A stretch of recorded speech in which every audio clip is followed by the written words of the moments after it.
छान लाल चुटूक असा कलर असलेली स्ट्रॉबेरी चवीला जशी छान लागते तशीच आंबट गोड अशी चवीला असणारी स्ट्रॉबेरीची मी इथं रेसिपी करत आहे।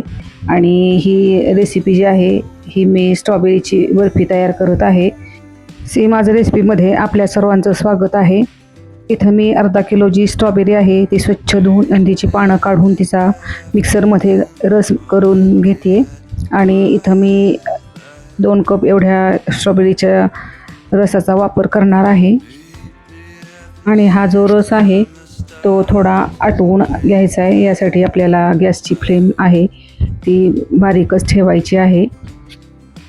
यामध्ये मी 1 कप एवढी मिल्क पावडर घालते आणि यामध्ये जेव्हा आपण मिल्क पावडर किंवा दुधाचा वापर करतो त्यावेळेस बर्फी जी आहे ती चवीला छान लागते। यासाठी इथं मी 1 कप एवढ्या मिल्क पावडरचा वापर केलेला आहे। आणि हे थोडं आपल्याला आटवून घ्यायचे जेणेकरून ही जी बर्फी आहे ही थोडी घट्ट होईल।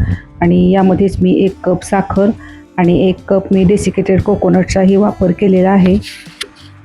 आणि ही जी साखर आहे ही आपल्याला पूर्णपणे वितळवून घ्यायची आहे।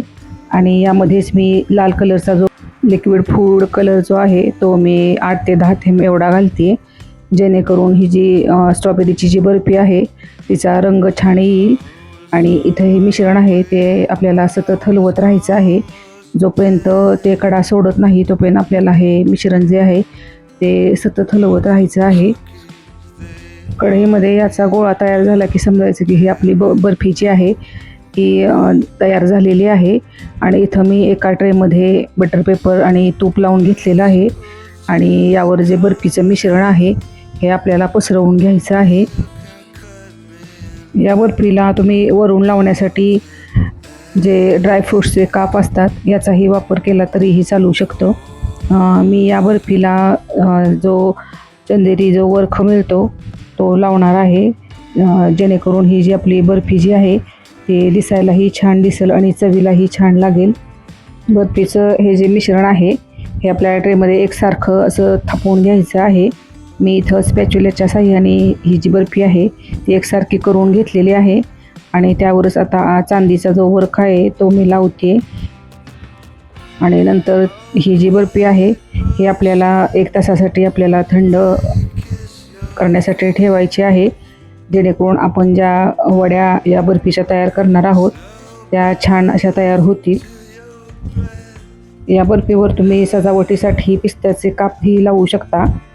यामुळे ही जी स्ट्रॉबेरीची जी बर्फी आहे ती दिसायलाही छान दिसेल। इथं माझी जी बर्फी आहे ती सेट झालेली आहे आणि चौकोनी आकारामध्ये मी ही बर्फी जी आहे ती कट करून घेते।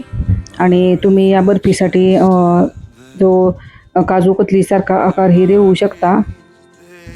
जेव्हा आपण फळांच्या बर्फी किंवा वडी आपण बनवतो त्यावेळेस साखर आणि जे घातलेले जे घटक आहेत त्याचं प्रमाण व्यवस्थित असलं म्हणजे आपण जी बनवणारी जी वडी आहे ती चवीलाही छान लागते आणि तिचा फळांचा जो स्वाद आहे तोही या बर्फीमध्ये छान असा येतो।